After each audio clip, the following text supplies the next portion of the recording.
Subscribe करें और bell दबाएं ताकि कोई खबर रह न जाए।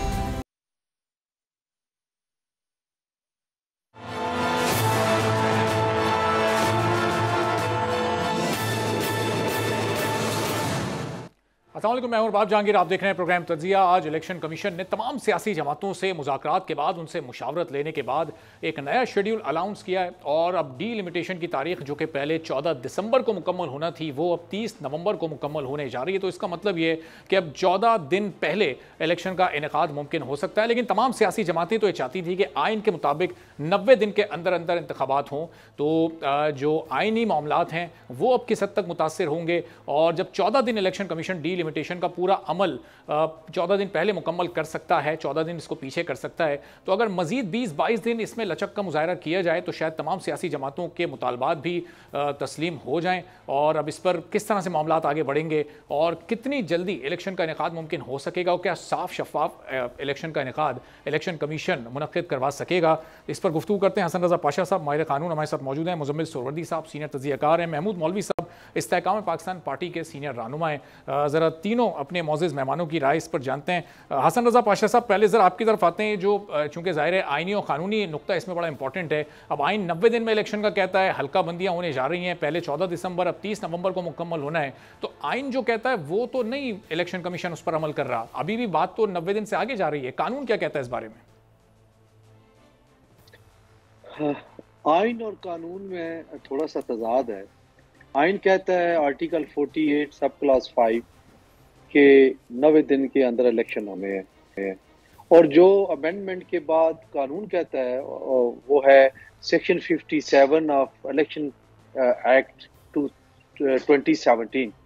उसमें पहले था कि president of Pakistan election commission of Pakistan से कंसल्टेशन के बाद इलेक्शन की डेट अनाउंस करेगा। और अमेंडमेंट की गई गुज़श्ता साबका पार्लियामान में, और ये आ गया कि प्रेसिडेंट साहब का रोल है वो ख़त्म कर दी गया और सिर्फ इलेक्शन कमीशन ऑफ पाकिस्तान का रोल दे दिया गया कि वो इलेक्शन की डेट अनाउंस करेगा। लेकिन बड़ी हैरत की बात है कि जब ये आप इसको स्टार्ट में पढ़ें तो उसमें लिखा हुआ है सब्जेक्ट टू कॉन्स्टिट्यूशन, तो उसको कॉन्स्टिट्यूशन के साथ मिला पढ़ा। जब कॉन्स्टिट्यूशन के साथ मिला के पढ़ते हैं तो फिर आर्टिकल 48 सब क्लास 5 जो है वो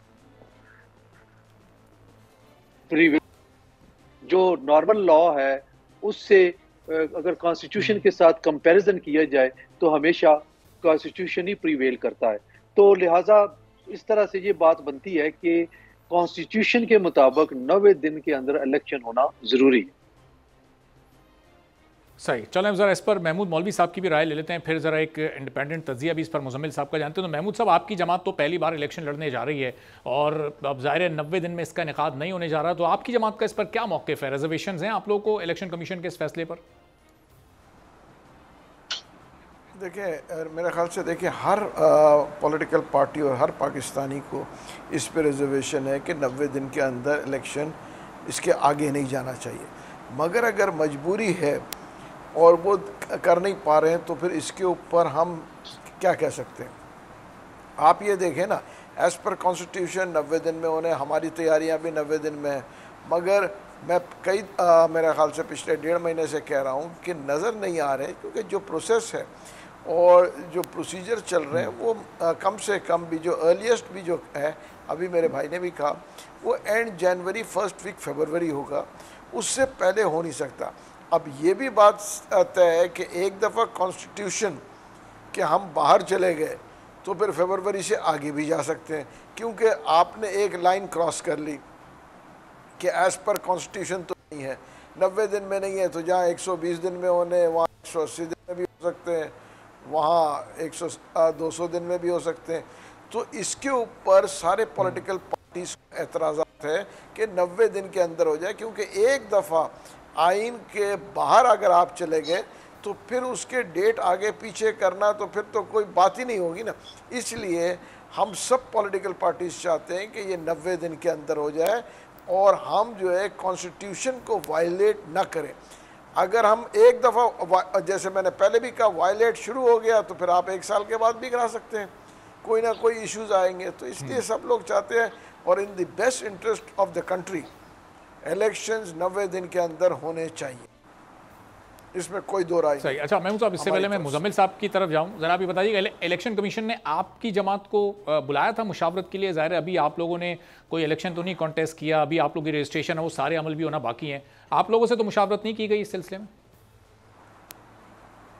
नहीं, हमसे नहीं की गई, जहाँ तक मेरा नॉलेज है हमसे नहीं की जी गई। मुजम्मिल साहब, मगर फिर भी मैं इसको चेक कर, मगर जहाँ तक मेरा नॉलेज।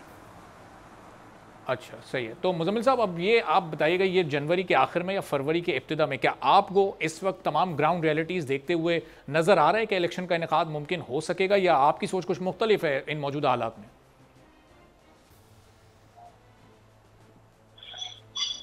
मेरे ख्याल है इलेक्शन तो होंगे, टाइम की बात है कि जनवरी के लास्ट वीक में होते हैं, 3rd वीक में होते हैं, कि 54 दिन का शेड्यूल चाहिए मिनिमम। और अगर 30 नवंबर से 54 दिन अगर हम गिनेंगे तो वो कुछ 24-25 जनवरी जाके बनता है। अब जहाँ तक हसन रजा साहब बात कर रहे थे, मैं तो तिफले मकतब हूँ, वो उस्तादों की जगह है कानून में, आइन में, लेकिन आइन में ये भी लिखा है कि इलेक्शन जो है वो लास्ट पब्लिश सेंसस पे होगा। अब जो सेंसस लास्ट पब्लिश हो जाए, इलेक्शन तो उसी पर होना है, ये भी आइन में लिखा है, ये कोई कानून नहीं है। ये जहाँ कॉन्स्टिट्यूशन में सेंसस का है 51 में शायद, उसमें ये वादे है कि जो लास्ट पब्लिश सेंसस है इलेक्शन उस पर होगा। अब अगर आपने आइन की इस शिक को तोड़कर उससे पिछले सेंसस पे इलेक्शन कराना है तो वो आप वो तोड़ लें, या आपने इस शिक को ऊपर रख के इस सेंसस के मुताबिक हल्का करके इलेक्शन कराना है तो इस शिक को तो रख लें। अपनी आपने आइन की किस शिक को किस शिक पर तरजीह देनी है, क्योंकि दोनों बातें आइन में लिखी हुई हैं। किया जा सकता है कि 2017 में जब आखिरी सेंसस पब्लिश हुआ तो ये आइन साजी हुई उस पर, और तो ये कहा गया कि अगला इलेक्शन इस सेंसस पे नहीं होगा। सनसेट क्लॉज के साथ वो कानून आइन साजी हुई थी, ये फॉर वन टाइम है, इस सेंसस पे अगला इलेक्शन नहीं होगा। तो जो 2018 अच्छा मुजम्मिल साहब, कानूनी नुक्ता निगाह से तो उसको पता था कि हसन पाशा साहब इस पर जवाब देंगे, लेकिन 9 अगस्त को असेंबलियां तहलील हुई, तो 9 अगस्त से जो 8 या 9 नवंबर बनते हैं वो 90 दिन बनते हैं। तो इन 90 दिन के अंदर भी तो रहते हुए इलेक्शन कमीशन ये सब कुछ कर सकता था। पीपल्स पार्टी ने तजवीज़ भी दी थी कि आप सूबाई अमला ले लें, आप अपने अमले की तादाद बढ़ा दें। नहीं, उसमें लोगों ने इतराज़ात दाखिल करने हैं, जो भी हल्का बंदी होगी। महमूद मौलवी साहब इलेक्शन लड़ते हैं, इनके हल्के में अगर एक यूसी उठ के दूसरी यूसी में चली जाएगी, ये जाके इतराज़ करेंगे, उस एतराज़ात की हेयरिंग होनी है, और जो ड्यू प्रोसेस ऑफ लॉ है वो तो लिमिटेशन का मुकम्मल होना है। आप ड्यू प्रोसेस ऑफ लॉ को तो ख़त्म नहीं कर सकते लिमिटेशन करते हुए कि आप ड्यू प्रोसेस ऑफ लॉ को ख़त्म करके हिस्ट्री लिमिटेशन करके इलेक्शन करा देंगे। जो लिमिटेशन का ड्यू प्रोसेस ऑफ लॉ है वो पूरा होना है, और वो उसको जितना भी मिनिमाइज आज इलेक्शन कमीशन कर सकता था उसने कर दिया है, और उसने उसको 14 दिन मजीद उसने उसको काम कर दिए। नतीजे 14 मेरे ख्याल में 14-20 दिन जो है इलेक्शन पहले हो जाएंगे, 20-21 दिन पहले हो सकते हैं, क्योंकि शेड्यूल भी आप कम कर लें, 54 दिन से कम नहीं कर सकते, 90 दिन की बजाय 60 दिन की बजाय 54 दिन का शेड्यूल ले आए, तो जो चीज़ें कम हो सकती हैं वो तो हो सकती हैं। लेकिन अब इस वक्त आइन आपस में मुतसादम है, एक आइन की एक शिक आइन की दूसरी शिक से टकरा रही है। ये अब तय करना है कि आइन की कौन सी शिक जो है वो ज्यादा मोतबर है और कौन सी शिक जो है वो कम मोतबर है, ये तो अपनी अपनी सोच है। यहाँ सुप्रीम कोर्ट का फुल कोर्ट बना ले, वो तशरीह कर दें कि इस शिक की अहमियत कम है और इस शिक की अहमियत ज्यादा है, लिहाजा आइन की ये शिक तोड़ ले, इससे फर्क नहीं पड़ता, और ये शिक ना तोड़े। ये मैं और आप तो ये फैसला नहीं कर सकते, क्योंकि दोनों बातें आइन में लिखी हुई है। सही। जी हसन रजा पाशा साहब, तो ये 21-22 दिन तो होगा इलेक्शन कमीशन को अभी जब से पिछली असेंबली टूटी है, तो अब तो ये समझें कि 2 माह और चंद दिन का ही वक्त बाकी बचा है। मुशावरत भी उन्होंने मुकम्मल कर ली, सारी सियासी जमातें कह रही हैं कि जब सीट्स बढ़नी ही नहीं है, सिर्फ डीलिमिटेशन होनी है, तो फिर आखिर ये 90 दिन का टाइम क्यों कम पड़ रहा है? अब इस पर आप चूंकि दोनों आइनी नुक्ते मुजम्मिल साहब ने बयान किए, तो उस पर आप ज़रा रोशनी डालिए। देखिए, बात यह है कि मुजम्मिल साहब ने दुरुस्त फरमाया कि डिलिमिटेशन के लिए एक फिक्स पीरियड रखा गया है, लेकिन इसको अगर हम देखें कि जून में सेंसस हो गया था और डेट उस वक्त सिर्फ कि ये कर सकते थे अगर करने की विल होती। और आप देखें कि वही पार्टीज जो कह रही थी कि इलेक्शन आगे जाएगा 90 डेज में होना मुमकिन नहीं है, और फिर प्लानिंग के साथ सीसीआई की मीटिंग कोई असेंबली तहलील होने से 4 या 5 दिन पहले करके उसको नोटिफाई किया। तो इन सारे प्रोसेस को आप देखेंगे तो इसमें नजर आएगा कि कहीं ना कहीं कोई ऐसी गड़बड़ जरूर है जिससे इलेक्शन आगे जाने का अंदेश है। लेकिन इंटरेस्टिंगली आप इसको जरूर अप्रिशिएट करेंगे, नाजरीन भी इस चीज को अप्रिशिएट करेंगे कि जो इलेक्शन के डेट अनाउंस करने की बात हुई है उसमें अभी तक डिलिमिटेशन का काम शुरू ही नहीं हुआ। अब 22 दिन 20 दिन आपने ये भी ज़ाया कर दिए। आप अगर मशावरत करनी थी आपने पॉलिटिकल पार्टीज के साथ तो वो डिलिमिटेशन का काम तो स्टार्ट कर देते, उसके साथ साथ मशावरत भी हो जाती, तो फाइनल कंक्लूजन आप जो आज 15 दिन का कंक्लूजन निकाल रहे हैं इन द मीन टाइम वो भी हो जाता। और ये मुमकिन था कि ये हो सकता था, इसमें सिर्फ विल की बात है। अगर विल है आपने ठीक है। और सारी सियासी जमातों ने जब इलेक्शन कमीशन को मशवरा दिया, तजवीज़ दी, तो यही कहा कि 90 दिन में इलेक्शन का इनेकाद मुमकिन बनाए। हसन रजा साहब एक ब्रेक की तरफ जा रहे हैं, वापस आते हैं तो महमूद मौलवी साहब जी आपका पॉइंट ब्रेक के बाद जरा ले लेते हैं हसन साहब, और महमूद मौलवी साहब के सामने भी ये नुक्ता रखेंगे कि जब सारी सियासी जमातें 90 दिन में इलेक्शन चाहती हैं तो ये खदशात क्यों जाहिर किए जा रहे हैं कि इलेक्शन कमीशन ने अगर एक बार आइन से बाहर कदम निकाल दिया, अगर ये मामला 100 या 110 दिन चला गया तो फिर 6 माह भी जा सकता है, ये 8 माह आगे भी हो सकते हैं। इसकी क्या वजूहात हो सकती हैं? एक ब्रेक के बाद मजीद बात करते हैं।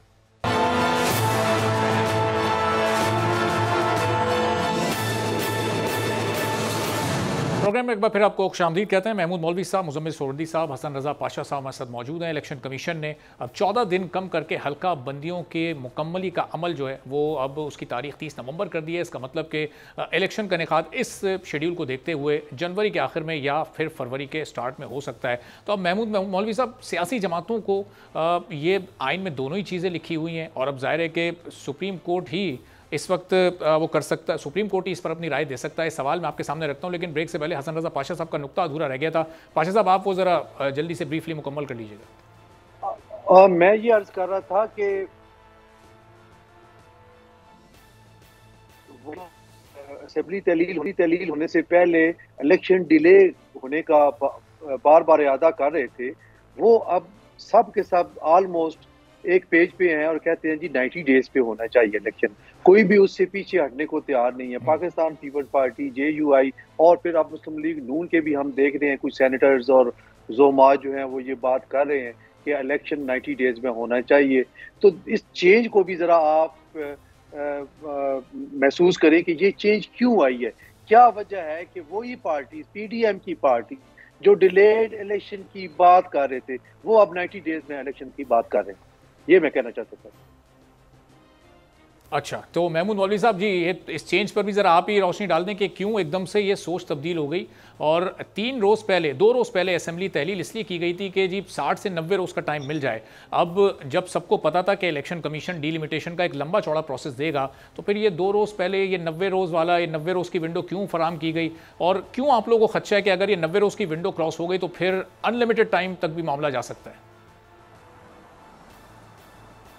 देखिए, इसके वजूहत काफ़ी है। एक तो आपके सामने पंजाब के इलेक्शंस हैं जो कि एक दफ़ा जो है 90 दिन में नहीं हुए और उसके बाद वो आज तक चल रहे हैं। इंटीरियम गवर्नमेंट चल रही है और इंटीरियम गवर्नमेंट को, जिसको मैं, आप लोग कहते हैं इंटीरियम गवर्नमेंट, मैं तो कहता हूँ हाकिम वक्त जो है, ठीक है ना, उसकी वजह ये हुकूमत जो होती है उसको हम इंटीरियम कह के, बड़े अजीब सा लफ्ज़ है। मैं तो कहूँगा हाकिम वक्त तो वही लोग हैं ना जो इस वक्त हुकूमत चला रहे हैं। ये अगर मजबूत होते जाते हैं और ये इफ़ेक्टिव देख रहे हैं, इनकी इफ़ेक्टिवनेस और इनके चीज़ों को देख के पॉलिटिकल पार्टीज ये सोच रही है कहीं ऐसा ना हो कि 90 दिन से आगे अगर चले जाए तो मज़ीद डिले हो, और मज़ीद डिले किसी के इंटरेस्ट में नहीं है। हालांकि ये जो है डिले का जो है, मैं कहूँगा पहला इंटरेस्ट था PMLN का। उसकी वजह ये है कि नवाज शरीफ साहब का इंतज़ार कर रहे थे कि नवाज शरीफ साहब सितंबर के अंदर कुछ चेंजेस हो जाएंगे, उसके बाद आएंगे। तो उसमें उस वक्त इसीलिए उन्होंने वहाँ पर डिले किया। अब सब एक ही पेज पे आ गए कि जी 90 दिन के अंदर हो जाए। तो इसमें कोई कबात नहीं है। अगर इलेक्शन होने हैं, मैं फिर लफ्ज़ इस्तेमाल करूँगा, अगर होने हैं 90 रोज़ में और 120 दिन में तो कोई फ़र्क नहीं है, मगर खुदा न खास्ता अगर ये फरवरी से आगे जाएंगे तो ये मुल्क के इंटरेस्ट में नहीं होंगे। उसकी वजह ये कि देखें इस वक्त इकनॉमी जो है बहुत बुरे हाल में है, और जब तक पॉलिटिकल स्टेबिलिटी नहीं आएगी ये इकनॉमी ठीक नहीं हो सकती। पॉलिटिकल स्टेबिलिटी बहुत ज़रूरी है और उसके लिए इलेक्शन बहुत ज़रूरी है। तो हम चाहेंगे कि देखें 90 दिन में हो, या अगर मजबूरी है, क्योंकि देखें अभी जैसे मेरे भाई ने बात किया तो अभी तो वो शुरू ही नहीं किया ना प्रोसेस डिलिमिटेशंस का। अब वो शुरू करेंगे, फिर एतराज़ात आएंगे, फिर उसमें केसेस चलेंगे, फिर उसके ऊपर कोई जाके स्टे ले आएगा। देखें आप ये देखें, एक स्टे आ जाएगा तो ये प्रोसेस लेंथी होकर 6 महीने भी हो सकता है। उसमें हमारे यहाँ महमूद साहब, क्या ये इस निगरान हुकूमत के दौर में आपको मुल्क की मईशत क्या खतरे में नजर आ रही है? IMF की सारी जो भी शराइत हैं उसको तो आप देखें ये पूरा कर रहे हैं, और अभी $70 अरब की सरमायाकारी की बात कल ही वज़ीर आज़म ने की है कि अगले चंद माह में $70 अरब की सरमायाकारी होनी है। देखिए एक तो मैं कहूँगा ये बातें करने से कुछ नहीं होगा, और कम से कम मैं कहूँगा कि मुझे बड़ा अफसोस हुआ जो हमारे इस वक्त फाइनेंस मिनिस्टर हैं, ठीक है ना, उनका स्टेटमेंट ने देखे डॉलर का सत्यानाश कर दिया। उनके स्टेटमेंट ने इकनॉमी को मतलब स्टॉक एक्सचेंज को, अगर वो बैठ के कहती है कि देखें आज हमें ज़रूरत है मोराल लोगों का हाई करने के लिए, मोराल लो करने के लिए नहीं है। वो कहती है कि जी अब मुल्क के हालात तो बहुत ख़राब है, जितना हमने सोचा था उससे ज़्यादा ख़राब है। तो ये तो एक नेगेटिव इम्पैक्ट दे रहा है। देखें हमें चाहिए कि आज बूस्टर चाहिए। अगर और आप ये है कि कोई भी जो है मुल्क या कोई भी फौज अगर अब उनके मोराल हाई नहीं होंगे तो वो लड़ नहीं सकते। आज हम मईशत के साथ लड़ रहे हैं, अगर हम अपने मोराल्स हाई नहीं करेंगे हम लड़ कैसे सकेंगे? मुझे तो इस पे बड़ा एतराज़ है कि जिस हिसाब से वो जो है स्टेटमेंट्स आ रहे हैं। ठीक है, तो मुजम्मिल साहब ये जो निगरान वज़ीर आज़म अनवारुल हक काकड़ साहब के स्टेटमेंट्स हैं कि हम कौम की खिदमत करने आए हैं, हम आवाम को रिलीफ देंगे, तो ये अब इससे तमाम सियासी जमातें आप देखें इनसिक्योर फील कर रही हैं। उन्हें लग रहा है कि शायद ये लंबे टाइम के लिए निगरान हुकूमत आई है, तो ये इनसिक्योरिटी सही है इस वक्त सियासी जमातों की? मैं नहीं समझता कोई इनसिक्योरिटी है, और मैं समझता हूँ इस मुल्क में एक वाइब्रेंट सुप्रीम कोर्ट मौजूद है। और जहाँ तक बात है कि जी पंजाब के इलेक्शन नहीं हुए, वो तो पार्लियामेंट ने रोके ना जी, पैसे ना देकर, जिसके आगे सुप्रीम कोर्ट बेबस था, क्योंकि पार्लियामेंट ने पैसे रोके। अब तो कोई पार्लियामेंट नहीं है जो रोक सके इलेक्शंस को। दूसरी बात यह है कि आपने बात की कि इलेक्शंस में ताख़ीर की जिम्मेदारी किस पर आयद की जाए। हसन साहब ने कहा कि जाते जाते सेंसस को नोटिफाई करके अगर ना करते तो इलेक्शन हो जाते। देखें मैंने फिर कहा कि पिछले सेंसस सनसेट क्लॉज के साथ अप्रूव हुए थे। पिछले सेंसस के बारे में आइन साजी होते वक्त ये बात वाज़ेह लिखी गई थी कि ये फॉर वन टाइम है, अगला इलेक्शन इन सेंसस पर नहीं हो सकता। जब उसके कॉन्स्टिट्यूशनल अमेंडमेंट हुई थी, ये बात ज़रूर पूछी जानी चाहिए कि 2018 से 2022 तक जो हुकूमत थी और वो EVM पे कानून साजी कर रही थी, वो ओवरसीज़ की कानून साजी कर रही थी, वो EVM मशीनें बना रही थी, सेंसस नहीं करा रही थी। जबकि उसको पता 2020 में उसी हुकूमत ने CCI में ये फैसला भी किया कि ये डिजिटल सेंसस होंगे। ये भी इमरान खान साहब ने फैसला किया, कराई नहीं, 2022 तक रोकते रहे, क्योंकि क्या वो इस मुल्क में इलेक्शन नहीं चाहते थे और कुछ का प्लान। आमतौर पर तो 10 साल का वक्फा होता है सेंसस के दरमियान। 2017 के बाद क्या फिजिबल था कि 1.5-2 साल में दोबारा सेंसस करा लें? 2017 के सेंसस कंट्रोवर्शियल हो गए थे। वो मंजूर ही इस शर्त पे हुए थे कि फॉर वन टाइम है। लिखा गया था तरमीम में कि ये फॉर वन टाइम है, क्योंकि उसके ऊपर MQM समेत सब ने इतराज कर दिया था। वो CCI में भी इतराज हो गया था। वो उस वक्त 2018 का इलेक्शन सर पे था, तो वो फॉर वन टाइम अप्रूव हुए थे। जिन लोगों को उसकी कॉन्स्टिट्यूशनल अमेंडमेंट की कॉपी है उनके पास, उनको पता है कि उसके अंदर लिखा गया था कि ये फॉर वन टाइम है, अगला इलेक्शन इन सेंसस पर नहीं हो सकता।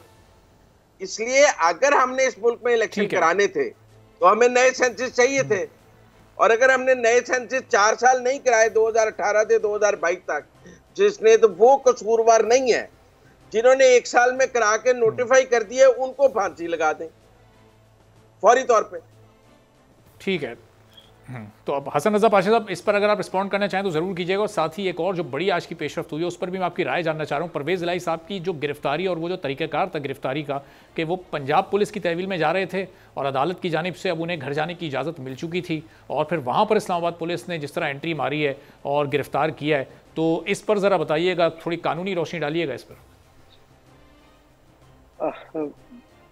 पहले तो मैं अर्ज करूंगा, मोहतरम सोहरवर्दी साहब फरमाया कि मैंने ये कहा है कि क्यों दस्तखत किए नोटिफिकेशन पे सेंसस के, ये मैंने नहीं कहा, ये तो हो गए। मैंने ये अर्ज किया था कि जून में सेंसस मुकम्मल हो गया था, उस वक्त अगर ये कर देते CCI और नोटिफाई कर देते तो 60-65 दिन वैसे और मिल जाने थे अबव एंड ऑल, तो ये काम मुमकिन था। फिर 90 डेज ये मिल जाते तो ये डिलिमिटेशन भी हो जाती और इलेक्शन विद इन 90 डेज भी हो सकते। ये मैंने अर्ज किया था, शायद मैं उस वक्त समझा नहीं सका। अब जहां तक आपने फरमाया परवेज इलाही साहब की गिरफ्तारी का, तो वाकई ये बड़ी काबिल मजम्मत है। अदालत आलिया ओपन कोर्ट में DIG ऑपरेशन को कह रही है कि आप अपनी निगरानी में जाके छोड़ के आए, और वो जा रहे हैं और साथ उनके वकला भी बैठे हैं, और जिस अंदाज में उनको उठाया गया, और सिविल कपड़ों में वो मुलव्वस थे, कोई वर्दी नहीं थी, नहीं पता चल रहा कि पंजाब पुलिस थी, नहीं पता चल रहा कि इस्लामाबाद पुलिस थी। गिरफ्तारी इस्लामाबाद पुलिस ने डाली और 3 मंथ के लिए उनको जो है वो नजरबंद कर दी। ये कोई अजीब सी बात है। मैं नहीं समझता कि इदारों को हाई कोर्ट के को इस तरह ओपनली दिन दहाड़े फ्लॉट करना चाहिए, रात के अंधेरे में भी नहीं करना चाहिए। अगर अदालतों का एहतराम नहीं रहा, अगर अदालतों के हुक्म इस तरह हवा में उड़ाते चले गए, तो फिर जो एक भरम जो है अदालत का और उनके अहकामात की इम्प्लीमेंटेशन का, और वो ख़त्म हो जाएगा। और ये जब भरम ख़त्म हो जाते हैं ना, तो फिर कोई वो चीज़ रहती नहीं है।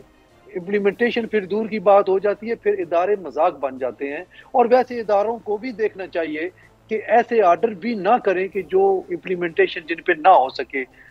आपने कह दिया जी कि बाकी तमाम मुकदमात में भी इनकी जी हो गई। आप देखें, ओवर डूइंग करनी पड़ी उन्हें, पंजाब से बाहर लेके जाना पड़ा जी कि पंजाब तो उसका तो कोई नहीं, DIG जा रहा है, पंजाब पुलिस जा रही है, और एक सादे कपड़ों में मलबूस चंद एहलकार उतरते हैं, रोकते हैं जबरदस्ती उठा के, और जिस तरह उठा के एक सीनियर सिटीजन है। अदरवाइज पॉलिटिकल डिफरेंसेस अपनी जगह पे हो सकता है, मेरा उनके साथ शदीद इख्तिलाफ हो उनकी पॉलिटिक्स पे, हमेशा उन्होंने एस्टेब्लिशमेंट की पॉलिटिक्स की है, पहली दफा वो एंटी एस्टेब्लिशमेंट नाम उभर रहा है उनका, तो आपने जिस तरीके से उनको उठाया, तो ये मैं नहीं समझता कि ये जो दुनिया देख रही है, पूरा मुल्क देख रहा है, आजकल मीडिया इतना वाइब्रेंट है। ठीक है, तो हसन रजा, अब चूंकि महमूद मौलवी साहब तो खुद भी एक सियासतदान है, एक सीनियर सियासतदान है, और उनके साथ उनके हम जमात भी रह चुके हैं।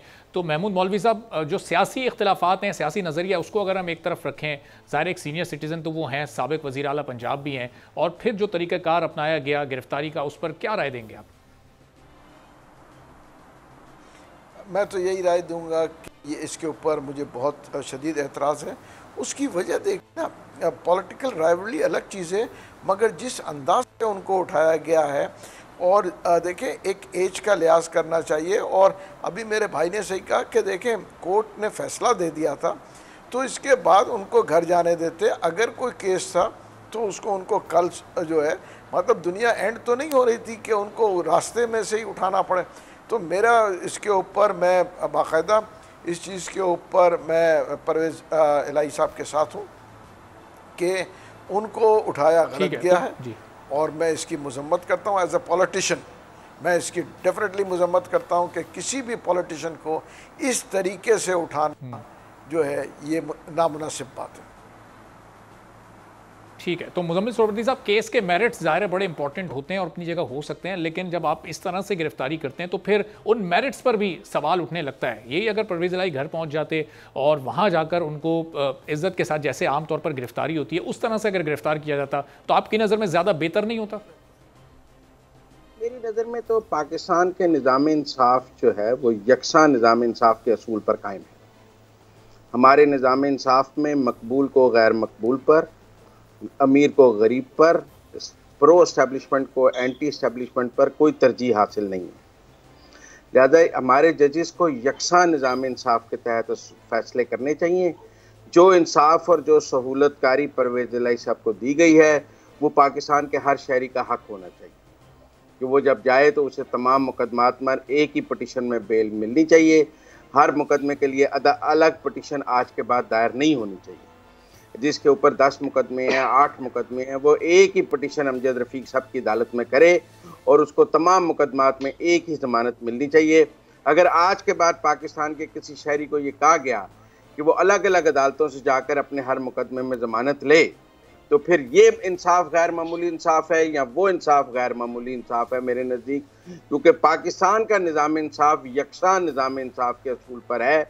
अगर यकसा निज़ाम इंसाफ का असूल किसी के लिए भी तोड़ा जाएगा, वो कितना भी जायज़ हो और कितना भी नाजायज़ हो, उसकी मैं हमायत नहीं कर सकता। क्योंकि मेरे नज़दीक आम शहरी भी उतना ही इम्पॉर्टेंट है जितना परवेज़ इलाही है। जो परवेज़ इलाही को इंसाफ दिया जा रहा है वो आम शहरी को भी दिया जाए। तो इंसाफ सबके लिए एक जैसा होना चाहिए, कोई सियासी शख्सियत हो या वो कोई एक आम शख्स हो। बहुत बहुत शुक्रिया मुजम्मिल सोहरावर्दी साहब, महमूद मौलवी साहब, हसन रज़ा पाशा साहब मौजूद थे। मौजूद मेहमानों की राय आपने जानी। आज के प्रोग्राम से इजाज़त दीजिए। अल्लाह हाफ़िज़।